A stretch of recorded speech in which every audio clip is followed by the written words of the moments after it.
Frankenstein by Mary Shelley. Chapter 5.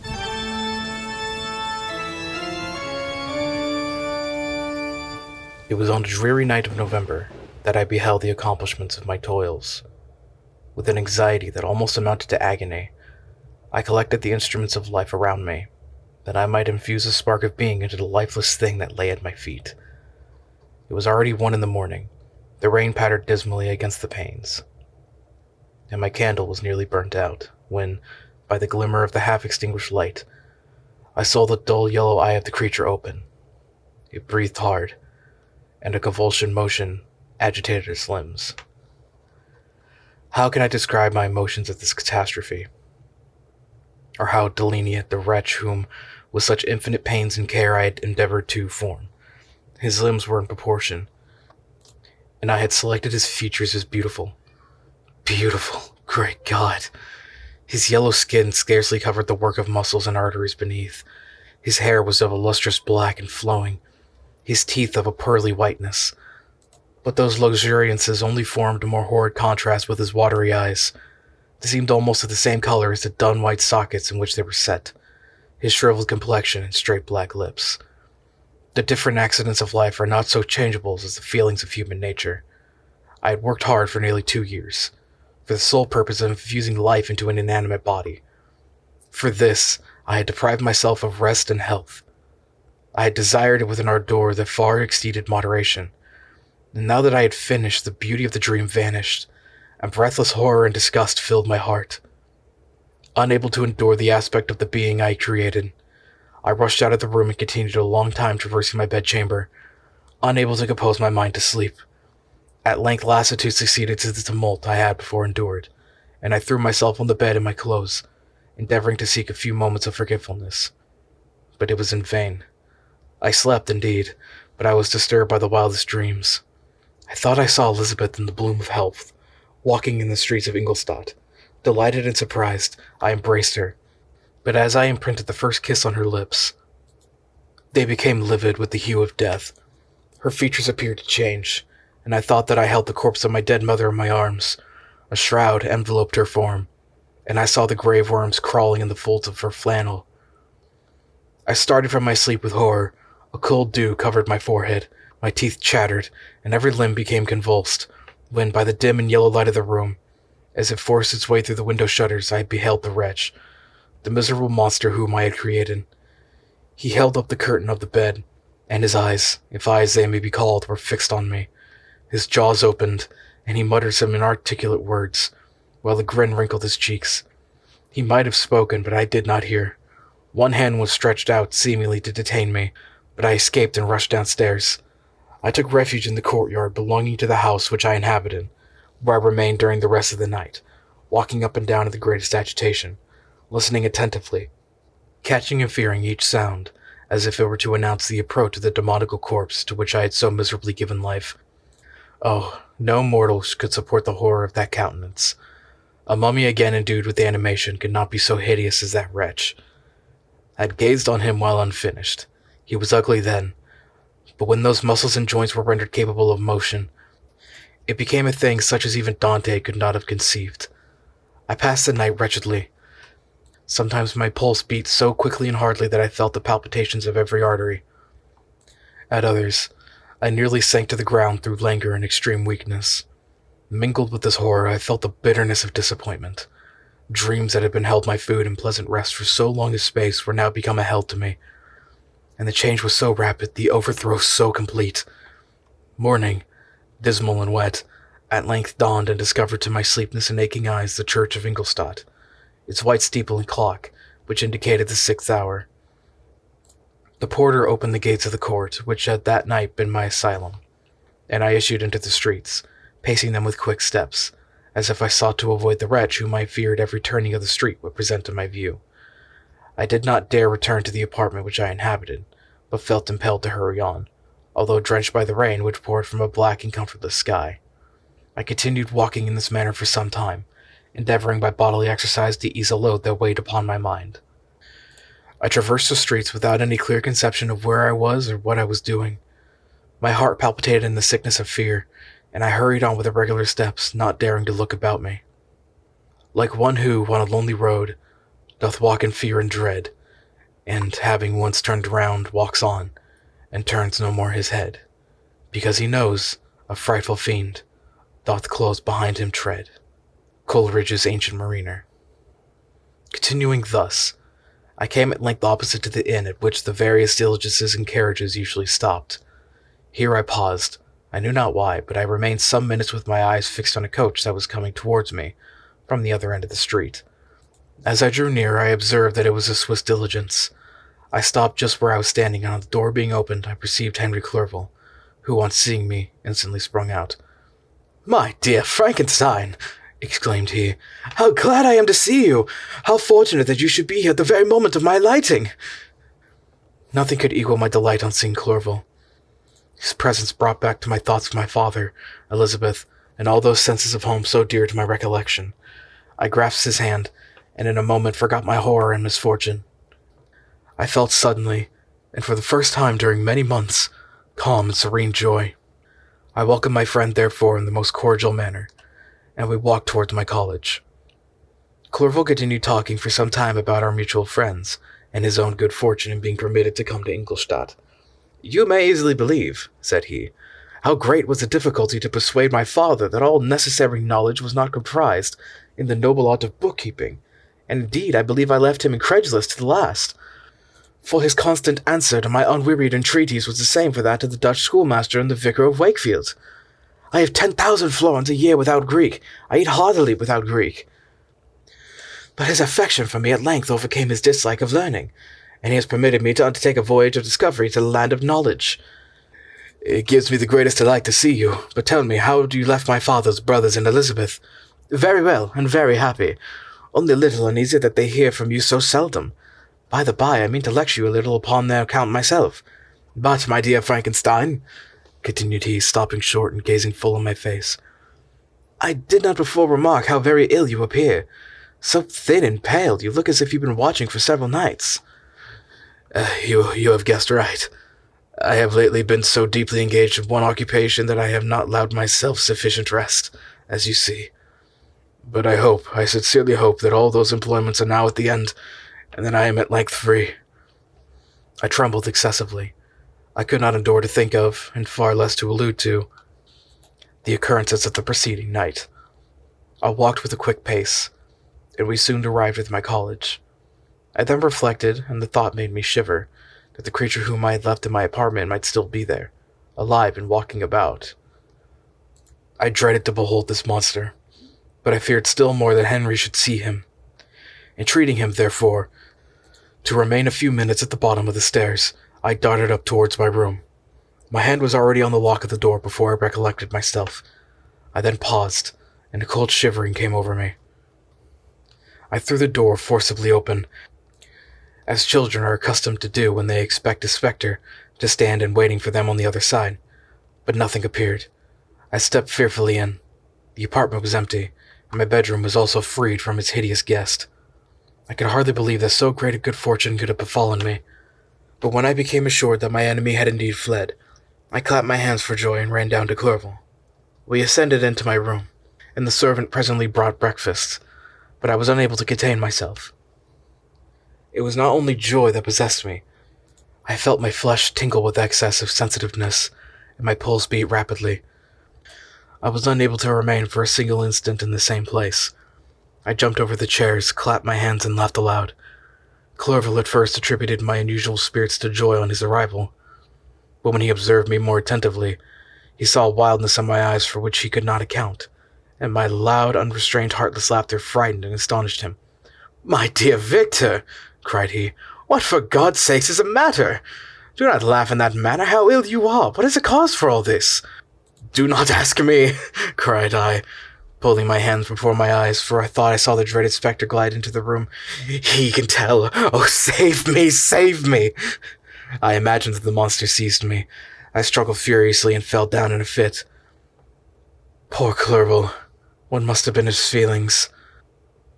A meeting which he anticipated with such joy so strangely turned to bitterness, but I was not the witness of his grief, for I was lifeless and did not recover my senses for a long, long time.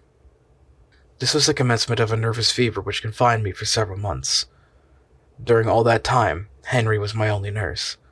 I afterwards learned that, knowing my father's advanced age and unfitness for so long a journey, and how wretched my sickness would make Elizabeth, he spared them this grief by concealing the extent of my disorder. He knew that I could not have had a more kind and attentive nurse than himself, and, firm in the hope he felt of my recovery, he did not doubt that, instead of doing harm, he performed the kindest action that he could towards them. But I was in reality ill, and surely nothing but the unbounded and unremitting attentions of my friend could have restored me to life. The form of the monster of whom I bestowed existence was forever before my eyes, and I raved incessantly concerning him. Doubtless my words surprised Henry. He at first believed them to be the wanderings of my disturbed imagination, but the pertinacity with which I continually recurred to the same subject persuaded him that my disorder indeed owed its origin to some uncommon and terrible event. By very slow degrees, and with frequent relapses that alarmed and grieved my friend, I recovered. I remember the first time I became capable of observing outward objects with any kind of pleasure. I perceived that the fallen leaves had disappeared, that the young buds were shooting forth from the trees that shaded my window. It was a divine spring, and the season contributed greatly to my convalescence. I also felt sentiments of joy and affection revive in my bosom. My gloom disappeared, and in a short time I became as cheerful as before I was attacked by the fatal passion. "Dearest Clerval," exclaimed I, "how kind, how very good you are to me! This whole winter, instead of being spent in study as you promised yourself, have been consumed in my sick room. How shall I ever repay you?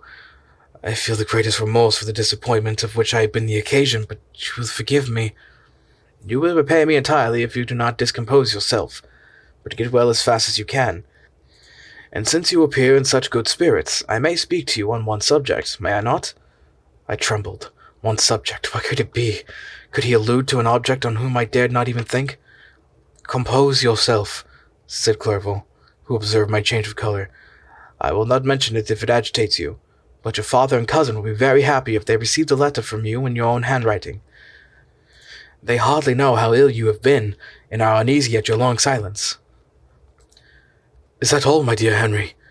How could you suppose that my first thought would not fly towards those dear, dear friends whom I love, and who are so deserving of my love? It is because of your present temper, my friend. You will perhaps be glad to see a letter that has been lying here for some days for you. It is from your cousin, I believe." Chapter 6. Clerval then put the following letter into my hands. It was from my own Elizabeth. "My dearest cousin, you have been ill, very ill, and even the constant letters of dear kind Henry are not sufficient to reassure me on your account. You are forbidden to write, to hold a pen, yet one word from you, dear Victor, is necessary to calm our apprehensions. For a long time I have thought that each post would bring this line, and my persuasions have restrained my uncle from undertaking a journey to Ingolstadt. I have prevented his encountering the inconveniences and perhaps dangers of so long a journey. Yet how often have I regretted not being able to perform it myself. I figured to myself that the task of attending on your sickbed has devolved on some mercenary old nurse, who can never guess your wishes nor minister to them with the care and affection of your poor cousin. Yet that is over now. Clerval writes that indeed you are getting better. I eagerly hope that you will confirm this intelligence soon in your own handwriting. Get well and return to us. You will find a happy, cheerful home and friends who love you dearly. Your father's health is vigorous, and he asks but to see you, but to be assured that you are well. And not a care will ever cloud his benevolent countenance. How pleased you would be to remark the improvement of our Ernest. He is now 16 and full of activity and spirit. He is desirous to be of a true Swiss, and to enter into foreign service, but we cannot part with him, at least until his eldest brother returns to us. My uncle is not pleased with the idea of a military career in a distant country, but Ernest never had your powers of application. He looks upon study as an odious fetter. His time is spent in the open air, climbing the hills or rowing on the lake. I fear that he will become an idler unless we yield the point and permit him to enter on the profession which he has selected. Little alteration, except the growth of our dear children, has taken place since he left us. The blue lake and the snow-clad mountains, they never change, and I think our placid home and our contented hearts are regulated by the same immutable laws. My trifling occupations take up my time and amuse me, and I am rewarded by any exertions by seeing none but happy, kind faces around me. Since you left us, but one change has taken place in our little household. Do you remember on what occasion Justine Mortiz entered our family? Probably you do not. I will relate her history, therefore, in a few words. Madame Mortiz, her mother, was a widow with 4 children, of whom Justine was the third. This girl had always been the favorite of her father, but through a strange perversity, her mother could not endure her, and after the death of Mr. Mortiz, treated her very ill. My aunt observed this, and when Justine was 12 years of age, prevailed on her mother to allow her to live at our house. The republican institutions of our country have produced simpler and happier manners than those which prevail in the great monarchies that surround it. Hence there is less distinction between the several classes of its inhabitants, and the lower orders, being neither so poor nor so despised. Their manners are more refined and moral. A servant in Geneva does not mean the same thing as a servant in France and England. Justine, thus received in our family, learned the duties of a servant, a condition which, in our fortunate country, does not include the idea of ignorance and a sacrifice to the dignity of a human being.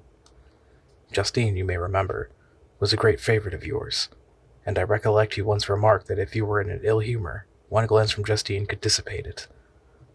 For the same reason that Ariosto gives concerning the beauty of Angelica. She looked so frank-hearted and happy.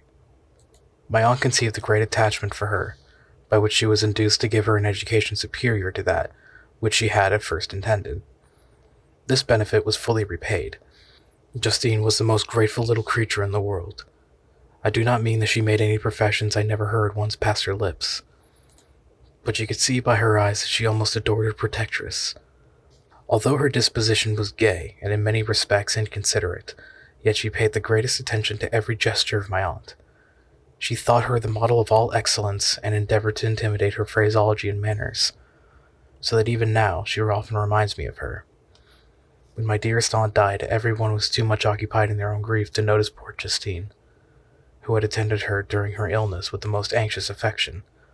Poor Justine was very ill, but other trials were reserved for her. One by one, her brothers and sister died, and her mother, with the exception of her neglected daughter, was left childless. The conscience of the woman was troubled. She began to think that the death of her favorites was a judgment from heaven to chastise her partiality. She was a Roman Catholic, and I believe her confessor confirmed the idea which she had conceived. Accordingly, a few months after your departure for Ingolstadt, Justine was called home by her repentant mother. Poor girl! She wept when she quitted our house. She was much altered since the death of my aunt. Grief had given softness and a winning mildness to her manners, which had before been remarkable for vivacity. Nor was her residence at her mother's house of a nature to restore her gaiety. The poor woman was very vacillating in her repentance. She sometimes begged Justine to forgive her unkindness, but much oftener accused her of having caused the deaths of her brothers and sister. Perpetual fretting at length threw Madame Mortiz into a decline, which at first increased her irritability, but she is now at peace forever. She died on the first approach of cold weather, at the beginning of this last winter. Justine had just returned to us, and I assure you I love her tenderly. She is very clever and gentle, and extremely pretty. As I mentioned before, her mien and her expression continually remind me of my dear aunt. I must say also a few words to you, my dear cousin, of little darling William. I wish you could see him. He is very tall of his age, with sweet laughing blue eyes, dark eyelashes, and curling hair. When he smiles, 2 little dimples appear on each cheek, which are rosy with health. He has already had 1 or 2 little wives, but Louisa Byron is his favorite, a pretty little girl of 5 years of age. Now, dear Victor, I dare say you wish to be indulged in a little gossip concerning the good people of Geneva. The pretty Miss Mansfield has already received the congratulatory visits of her approaching marriage with a young Englishman, John Melbourne, Esquire. Her ugly sister, Manon, married Mr. de Villiers. the rich banker, last autumn. Your favorite schoolfellow, Louis Manoir, had suffered several misfortunes since his departure of Clerval from Geneva, but he has already recovered his spirits, and is reported to be on the point of marrying a lively, pretty Frenchwoman, Madame Tavernier. She is a widow, and much older than Manoir, but she is very much admired, and a favorite with everybody. I have written myself into better spirits, dear cousin, but my anxiety returns upon me as I conclude. Write, dearest Victor, one line, one word would be a blessing to us. 10,000 thanks to Henry for his kindness, his affection, and his many letters. We are sincerely grateful. Adieu, my cousin. Take care of yourself, and I entreat you, write.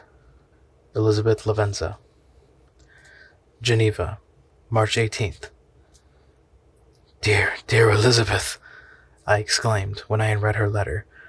I will write instantly and relieve them from the anxiety they must feel. I wrote, and this exertion greatly fatigued me. My convalescence had commenced, and proceeded regularly. In another fortnight, I was able to leave my chamber. One of my first duties on my recovery was to introduce Clerval to the several professors of the university. In doing this, I underwent a kind of rough usage, ill-befitting the wounds that my mind had sustained. Ever since the fatal night, the end of my labors, and the beginning of my misfortunes, I had conceived a violent antipathy even to the name of natural philosophy. When I was otherwise quite restored to health, the sight of a chemical instrument would renew all the agony of my nervous symptoms. Henry saw this, and had removed all my apparatus from my view. He had also changed my apartment, for he perceived that I had acquired a dislike for the room which had previously been my laboratory. But these cares of Clerval were made of no avail when I visited the professors. Mr. Waldman inflicted torture when he praised, with kindness and warmth, the astonishing progress I made in my sciences. He soon perceived that I disliked the subject, but not guessing the real cause, he attributed my feelings to modesty, and changed the subject from my improvement to the science itself with a desire, as I evidently saw, of drawing me out. What could I do? He meant to please, and he tormented me. I felt as if he had placed carefully one by one in my view those instruments, which were to be afterwards used in putting me to a slow and cruel death.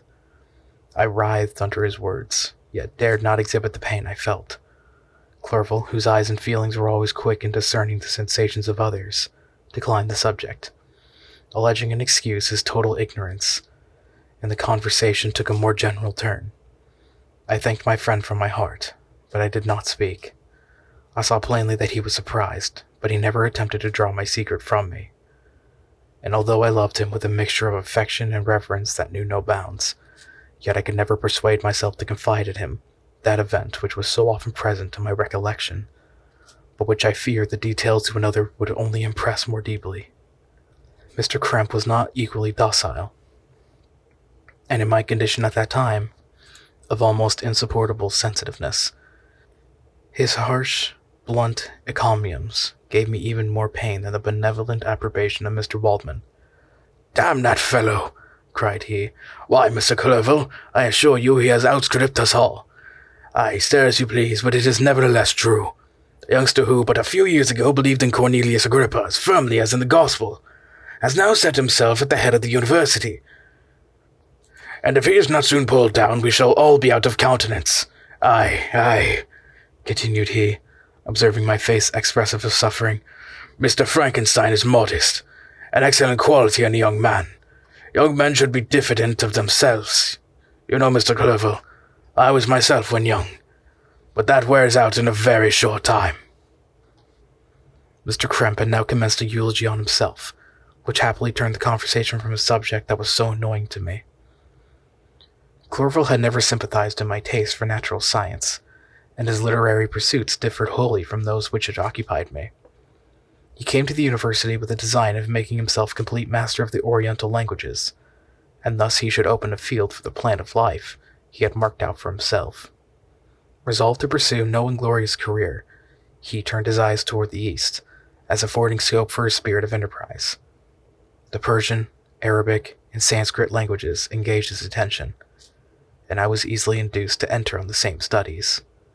Idleness had never been irksome to me, and now that I wished to fly from reflection, and hated my former studies, I felt great relief in being the fellow pupil with my friend, and found not only instruction, but consolation in the works of the Orientalists. I did not, like him, attempt a critical knowledge of their dialects, for I did not contemplate making any other use of them than temporary amusement. I read merely to understand their meaning, and they well repaid my labors. Their melancholy is soothing, and their joy elevating, to a degree I never experienced in studying the authors of any other country. When you read their writings, life appears to consist in a warm sun and a garden of roses, in the smiles and frowns of a fair enemy, and the fire that consumes your own heart. How different from the manly and heroical poetries of Greece and Rome. Summer passed away in these occupations, and my return to Geneva was fixed for the latter end of autumn. But being delayed by several accidents, winter and snow arrived, the roads were deemed impassable, and my journey was retarded until the ensuing spring. I felt this delay very bitterly, for I longed to see my native town and my beloved friends. My return had only been delayed so long from an unwillingness to leave Clerval in a strange place, before he had become acquainted with any of its inhabitants. The winter, however, was spent cheerfully, and although the spring was uncommonly late, when it came its beauty compensated for its dilatoriness. The month of May had already commenced, and I expected the letter daily which was to fix the date of my departure, when Henry proposed a pedestrian tour in the environs of Ingolstadt, that I might bid a personal farewell to the country I had so long inhabited. I acceded with pleasure to this proposition. I was fond of exercise, and Clerval had always been my favorite companion in the ramble of this nature that I had taken among the scenes of my native country. We passed a fortnight in these perambulations. My health and spirit had long been restored, and they gained additional strength from the salubrious air I breathed, the natural incidents of our progress, and the conversation of my friend. Study had before secluded me from the intercourse of my fellow creatures, and rendered me unsocial. But Clerval called forth the better feelings of my heart. He again taught me to love the aspects of nature, and the cheerful faces of children. Excellent friend, how sincerely you did love me, and endeavored to elevate my mind until I was on a level with your own. A selfish pursuit had cramped and narrowed me, until your gentleness and affection warmed and opened my senses. I became the same happy creature who, a few years ago, loved and beloved by all, had no sorrow nor care.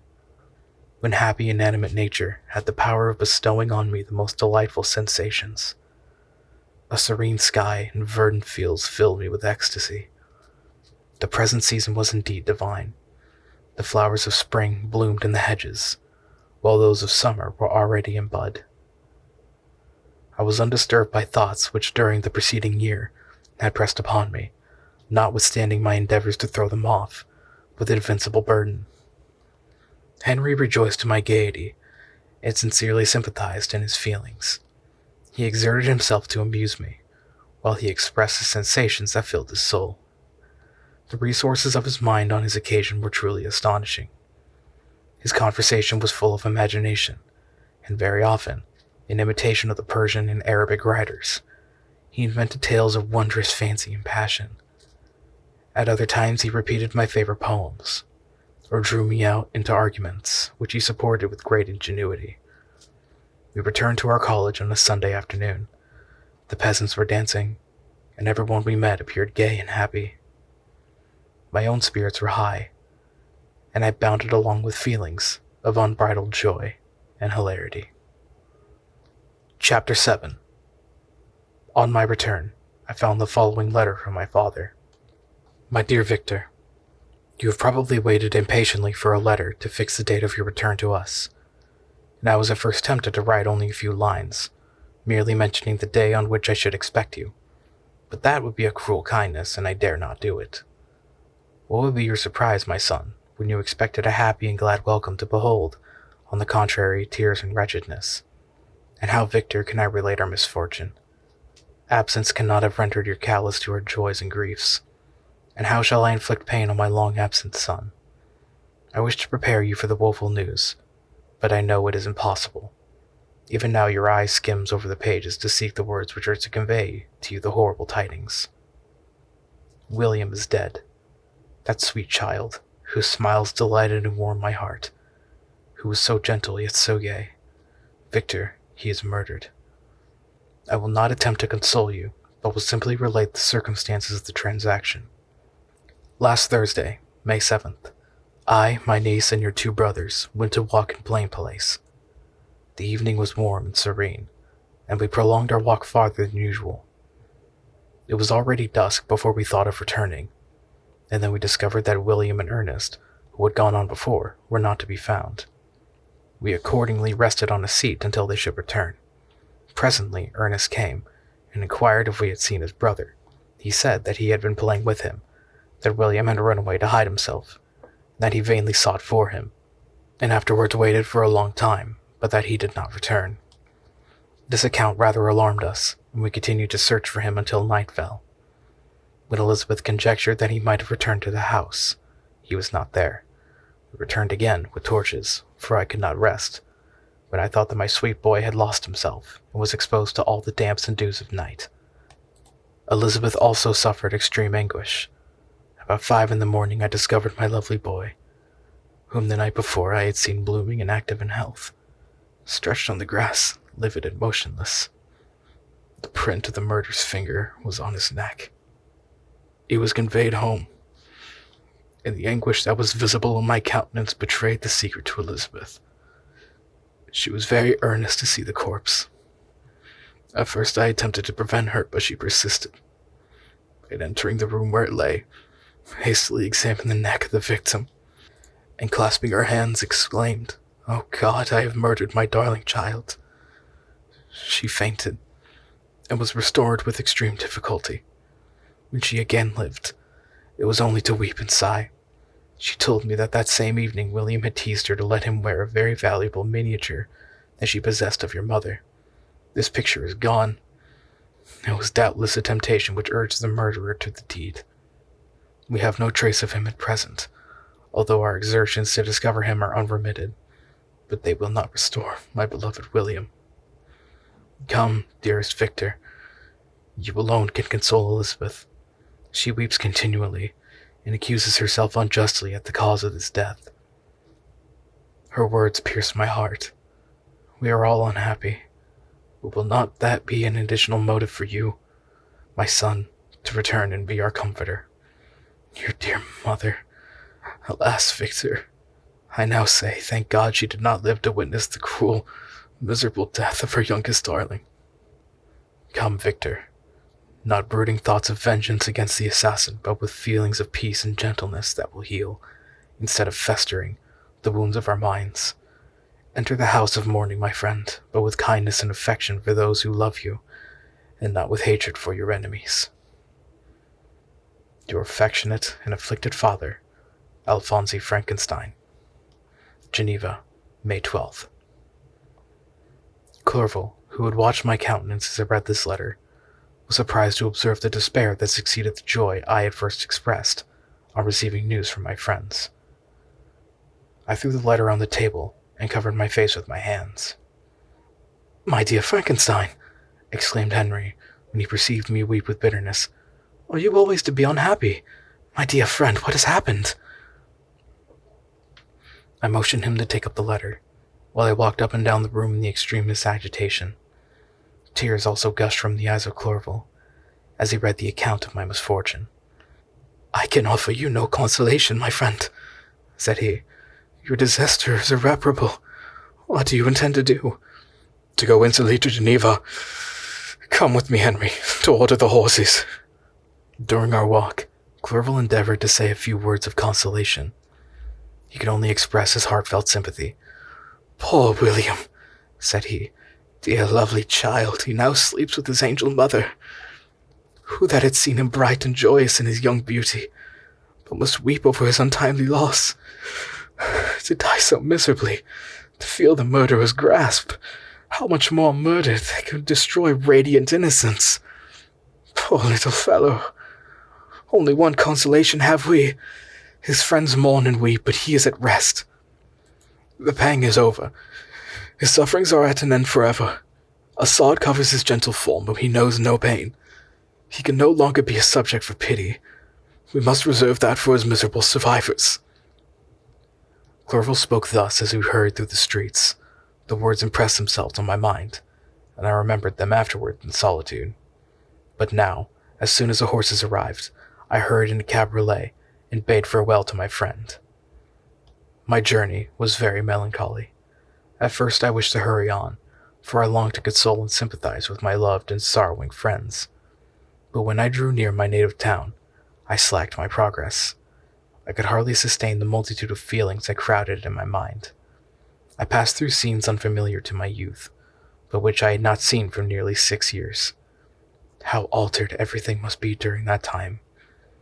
One sudden and desolating change had taken place, but 1,000 little circumstances might have by degrees worked other alterations, which, although they were done more tranquilly, might not be the less decisive.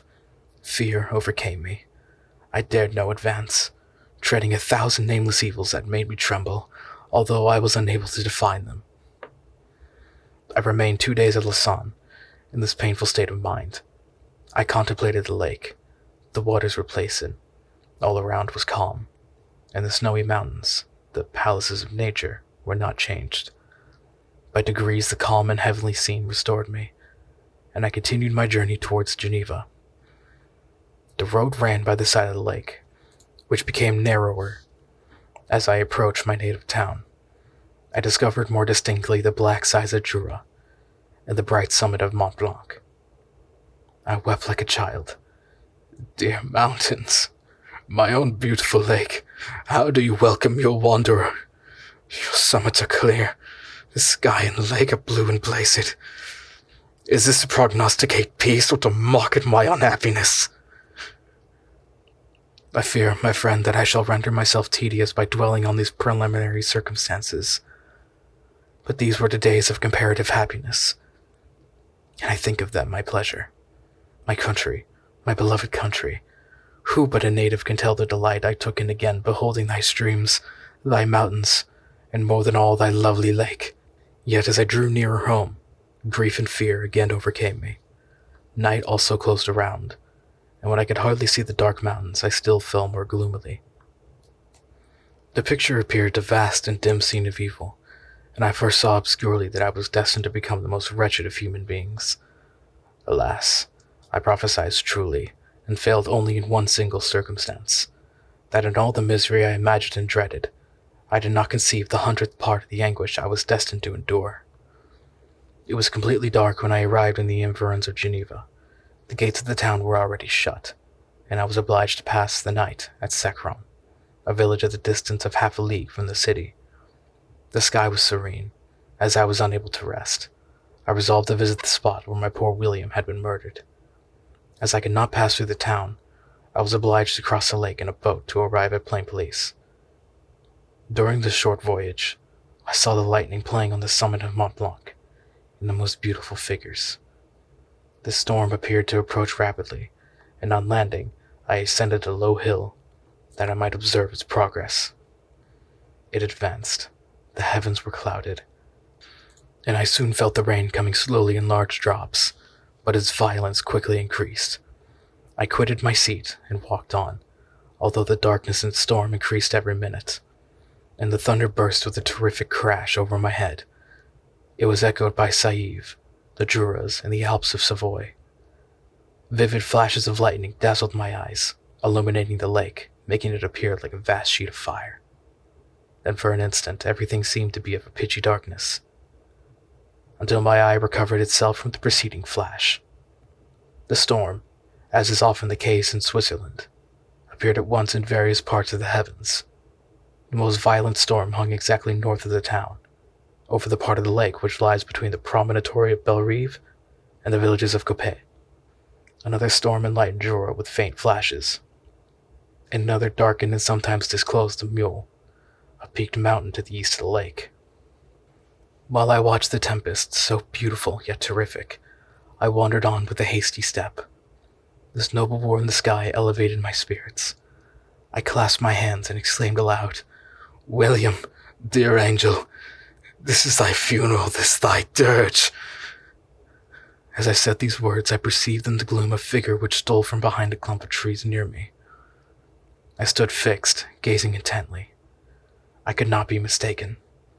A flash of lightning illuminated the object, and discovered its shape plainly to me, its gigantic stature, and the deformity of its aspect more hideous than belongs to humanity, instantly informed me that it was the wretch, the filthy Damon, to whom I had given life. What did he there? Could he be the murderer of my brother? I shuddered at the conception. No sooner did that idea cross my imagination than I became convinced of its truth. My teeth chattered, and I was forced to lean against a tree for support. The figure passed me quickly, and I lost it in the gloom. Nothing in human shape could have destroyed the fair child. He was the murderer. I could not doubt it. The mere presence of the idea was irresistible proof of the fact. I thought of pursuing the devil, but it would have been in vain, for another flash discovered him to me hanging among the rocks of the nearly perpendicular ascent of Mont Saïve, a hill that bounds Plainpalais on the south. He soon reached the summit and disappeared. I remained motionless.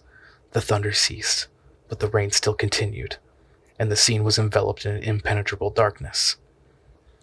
I revolved in my mind the events which I had until now sought to forget, the whole train of my progress toward the creation, the appearance of the works of my own hands at my bedside, its departure. 2 years had now nearly elapsed since the night on which he first received life, and was this his first crime? Alas, I had turned loose into the world a depraved wretch, whose delight was in carnage and misery. Had he not murdered my brother? No one can conceive the anguish I suffered during the remainder of the night, which I spent cold and wet in the open air. But I did not feel the inconvenience of the weather. My imagination was busy in scenes of evil and despair. I considered the being whom I had cast among mankind, and endowed with the will and power to effect purposes of horror, such as the deed which he had now done, nearly in the light of my own vampire, my own spirit let loose from the grave, and forced to destroy all that was dear to me. Day dawned, and I directed my steps towards the town. The gates were open, and I hastened to my father's house. My first thought was to discover what I knew of the murderer, and cause instant pursuit to be made. But I paused when I reflected on the story that I had to tell.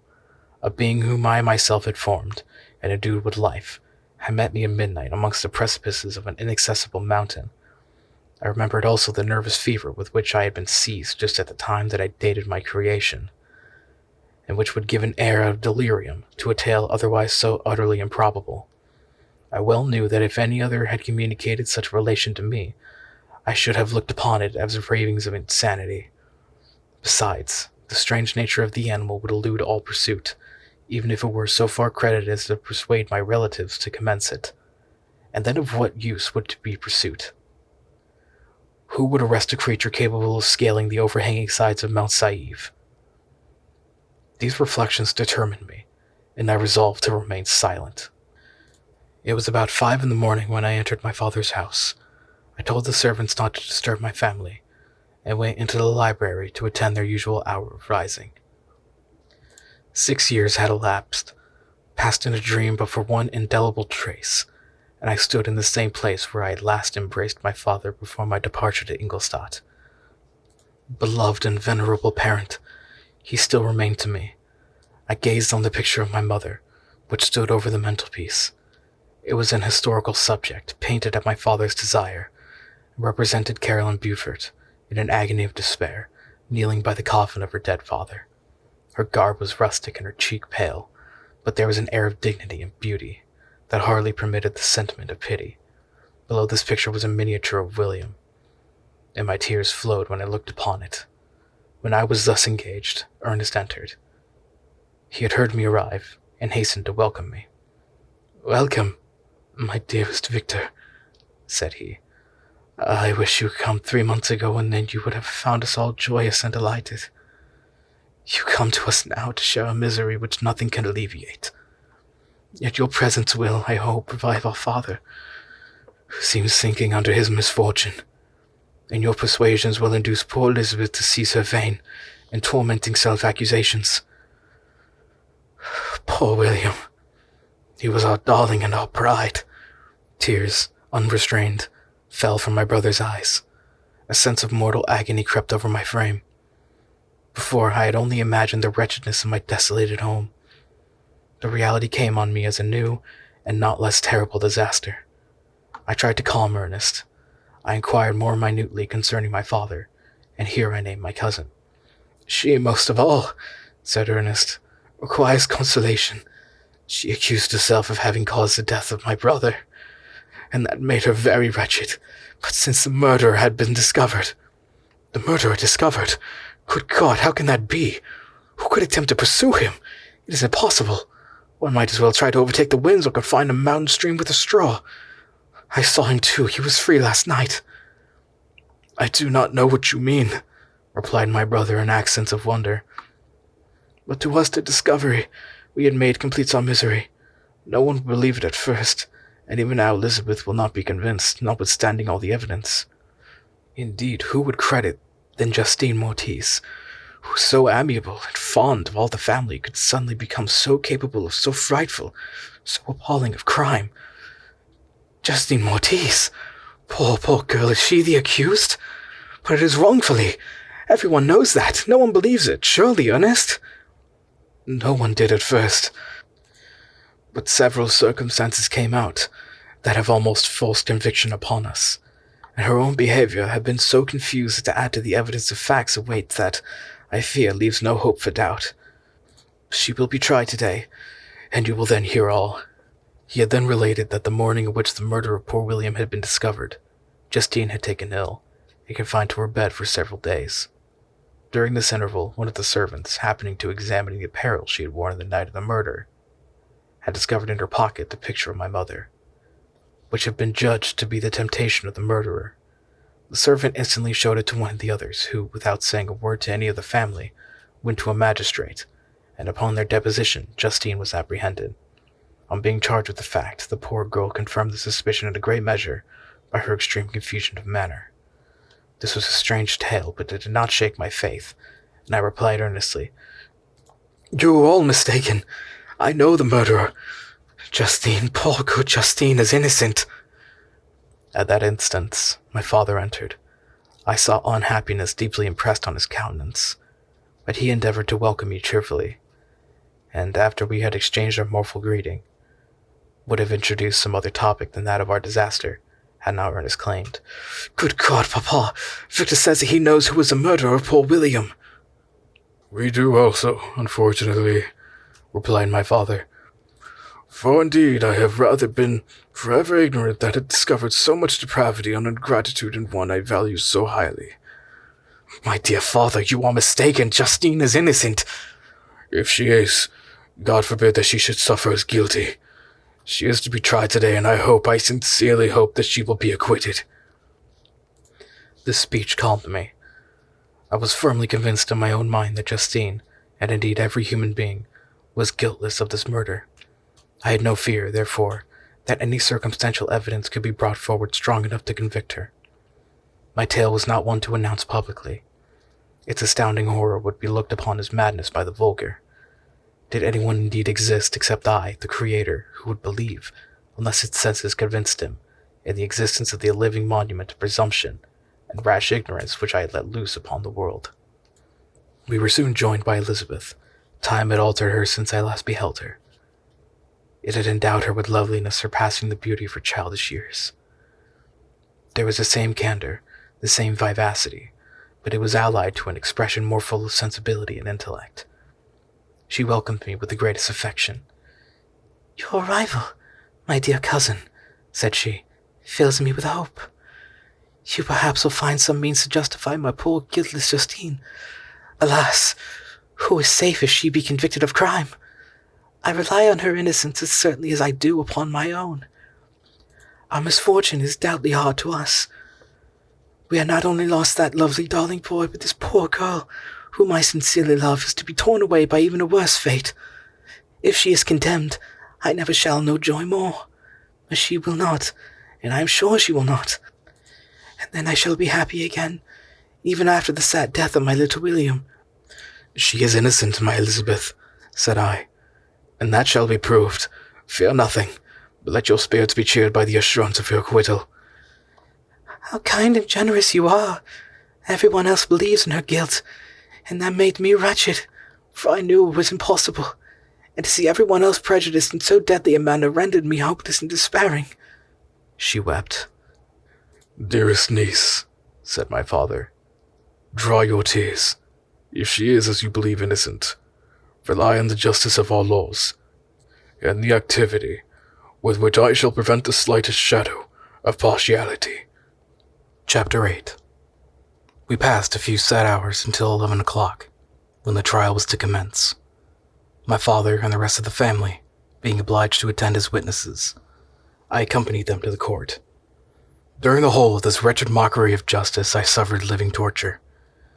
It was to be decided whether the result of my curiosity and lawless devices would cause the death of two of my fellow beings, one a smiling babe full of innocence and joy, the other far more dreadfully murdered, with every aggravation of infamy that could make the murder memorable of horror. Justine also was a girl of merit and possessed qualities which promised to render her life happy. Now, all was to be obliterated in an ignominious grave, and I the cause. 1,000 times rather would I have confessed myself guilty of the crime ascribed to Justine, but I was absent when it was committed, and such a declaration would have been considered as the ravings of a madman, and would not have exculpated her who suffered through me. The appearance of Justine was calm. She was dressed in mourning, and her countenance, always engaging, was rendered, by the solemnity of her feelings, exquisitely beautiful. Yet she appeared confident in innocence, and did not tremble. Although gazed on and execrated by thousands, for all the kindness which her beauty might otherwise have excited, was obliterated in the minds of the spectators by the imagination of the enormity she was supposed to have committed. She was tranquil, yet her tranquillity was evidently constrained, and as her confusion had been before adduced as a proof of her guilt, she worked up her mind to an appearance of courage. When she entered the court, she threw her eyes round it, and quickly discovered the way we were seated. A tear seemed to dim her eye when she saw us, but she quickly recovered herself, and a look of sorrowful affection seemed to attest her utter guiltlessness. The trial began, and after the advocate against her had stated the charge, several witnesses were called. Several strange facts combined against her, which might have staggered anyone who had not such proof of her innocence as I had. She had been out the whole of the night on which the murder had been committed, and toward morning had been perceived by a market woman not far from the spot where the body of the murdered child had been afterwards found.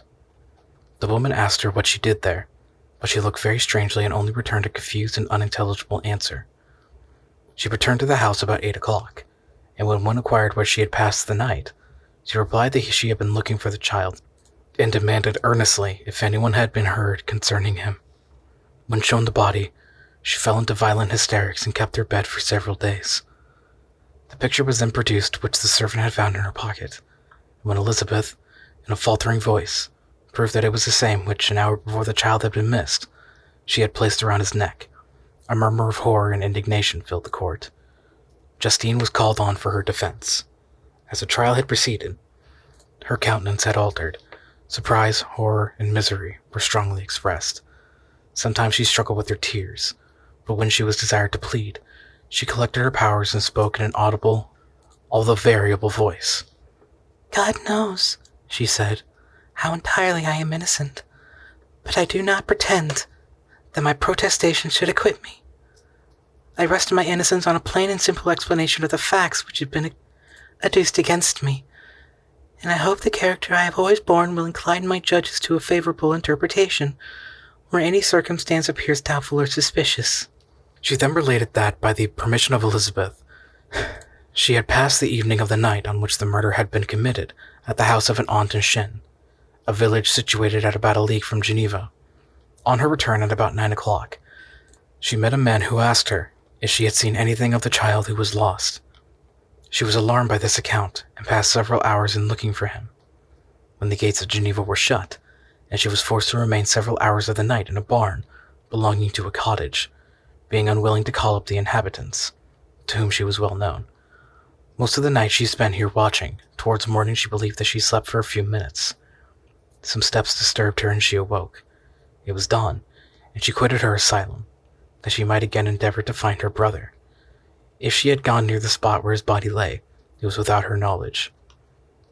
That she had been bewildered when questioned by the market woman was not surprising, since she had passed a sleepless night and the fate of poor William was yet uncertain. Concerning the picture, she could give no account.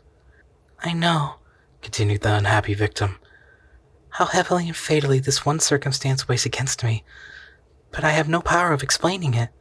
When I have expressed my utter ignorance, I am only left to conjecture concerning the probabilities by which it might have been placed in my pocket.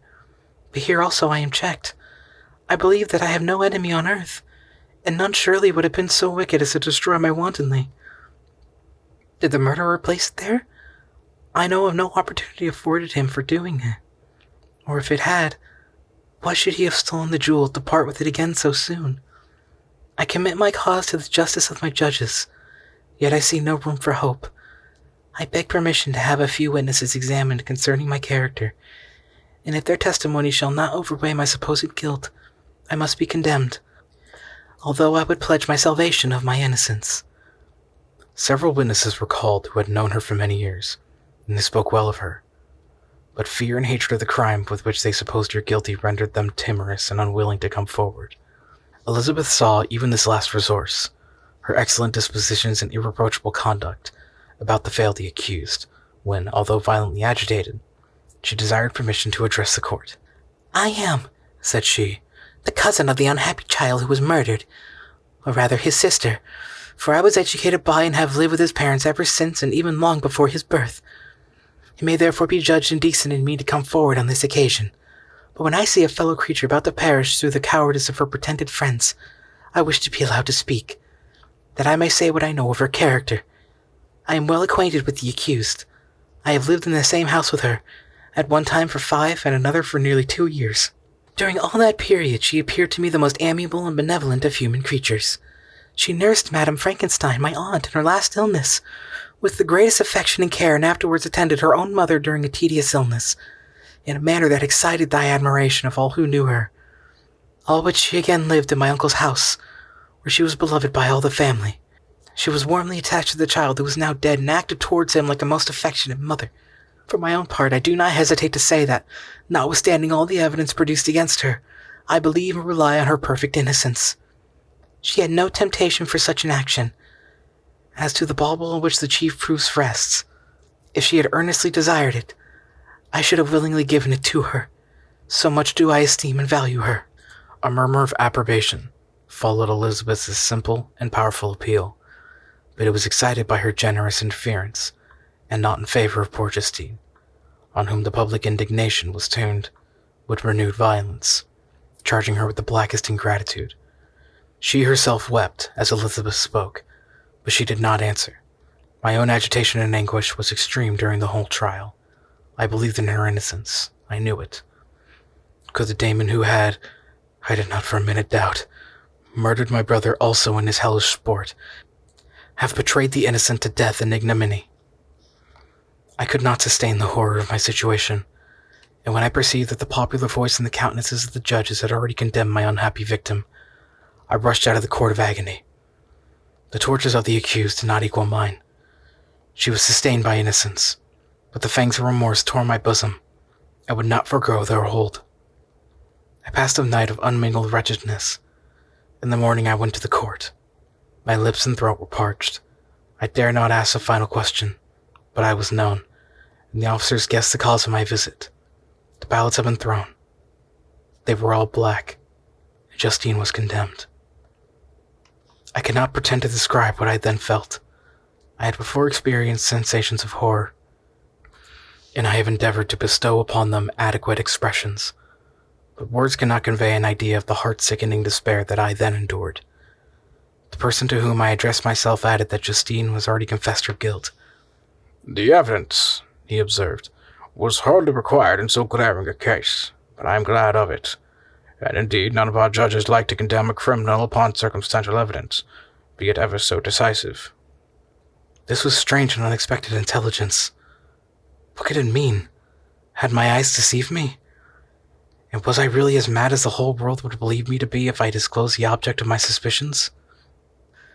I hastened to return home, and Elizabeth eagerly demanded the result. "My cousin," replied I, It is decided as you may have expected. All judges have rather than 10 innocent should suffer than the one guilty should escape. But she has confessed. This was a dire blow to poor Elizabeth, who had relied with firmness upon Justine's innocence. Alas, said she, how shall I ever again believe in human goodness? Justine, whom I loved and esteemed as my sister, how could she put on those smiles of innocence only to betray? Her mild eyes seemed incapable of any severity or guile, and yet she has committed a murder. Soon after we heard that the poor victim had expressed a desire to see my cousin. My father wished her not to go, but said that he left it to her own judgment and feelings to decide. Yes, said Elizabeth, I will go, although she is guilty, and you, Victor, shall accompany me. I cannot go alone. The idea of this visit was to torture me, yet I could not refuse. We entered the gloomy prison chamber and beheld Justine sitting on some straw on the farther end. Her hands were manacled, and her head rested on her knees. She rose on seeing us enter, and when we were left alone with her, she threw herself at the feet of Elizabeth, weeping bitterly. My cousin wept also. Oh, Justine, said she, why did you rob me of my last consolation? I relied on your innocence, and although I was then very wretched, I was not so miserable as I am now. Do you also believe that I am so very, very wicked? Do you also join with my enemies to crush me, to condemn me as a murderer? Her voice was suffocated with sobs. Rise, my poor girl, said Elizabeth. Why do you kneel if you are innocent? I am not one of your enemies. I believed you guiltless, notwithstanding every evidence, until I heard that you had yourself declared your guilt. That report you say is false, and be assured, dear Justine, that nothing can shake my confidence in you for a moment but your own confession. I did confess, but I confessed a lie.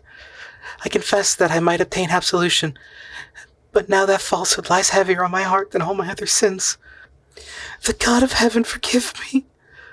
Ever since I was condemned, my confessor had besieged me.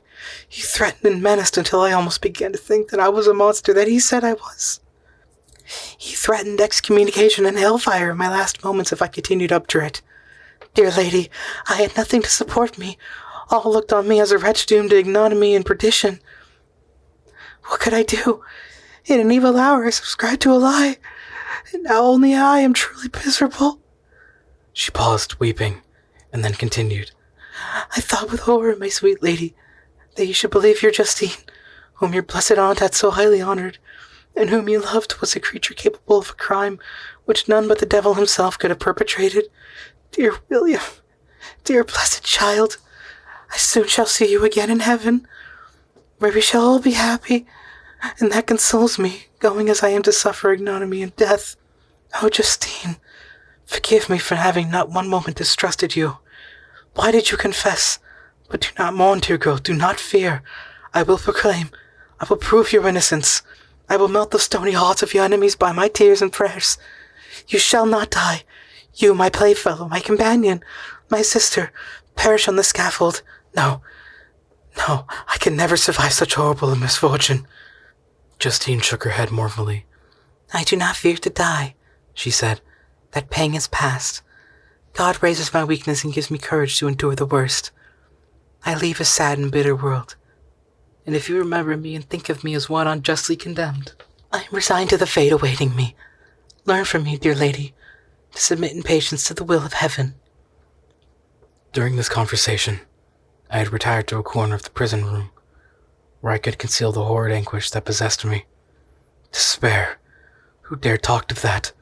The poor victim who on the morrow was to pass the awful boundary between life and death, felt not, as I did, such deep and bitter agony.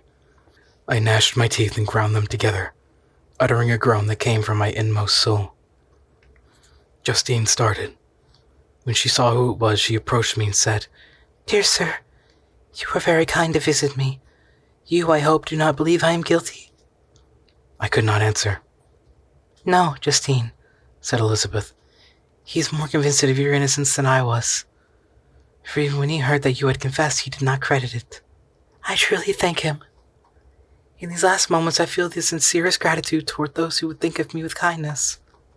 How sweet is the affection of others to such a wretch as I am. It removes more than half my misfortune, and I feel as if I could die in peace now that my innocence is acknowledged by you, dear lady, and your cousin." Thus the poor sufferer tried to comfort others and herself. She indeed gained the resignation she desired. But I, the true murderer, felt the never-dying worm alive in my bosom, which allowed of no hope of consolation.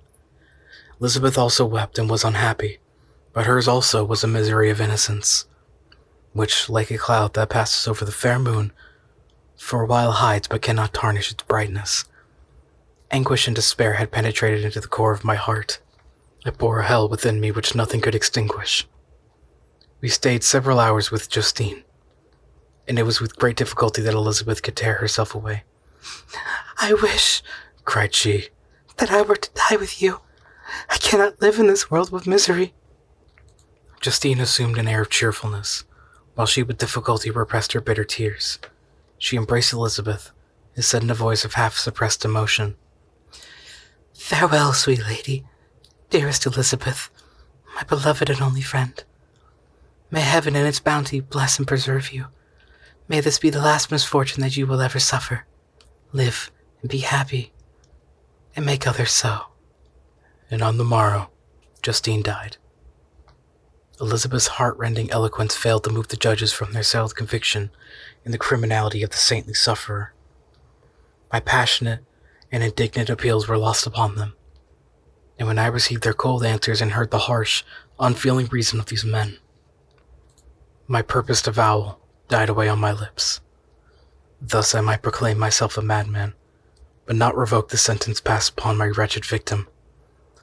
She perishes on the scaffold as a murderess. From the tortures of my own heart, I turned to contemplate the deep and voiceless grief in my Elizabeth.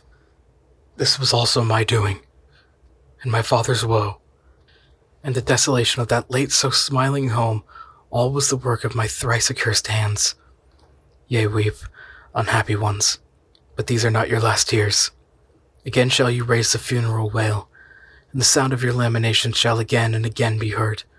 Frankenstein, your son, your kinsman, your early much beloved friend, he who would spend each vital drop of blood for your sakes, who has no thought nor sense of joy, except that it is mirrored also in your deep countenances, who would fill the air with blessings and spend his life in serving you. He bids you weep, to shed countless tears, happy beyond his hopes, if thus inexorable fate be satisfied, and if the destruction pause before the peace of the grave has succeeded to your sad torments.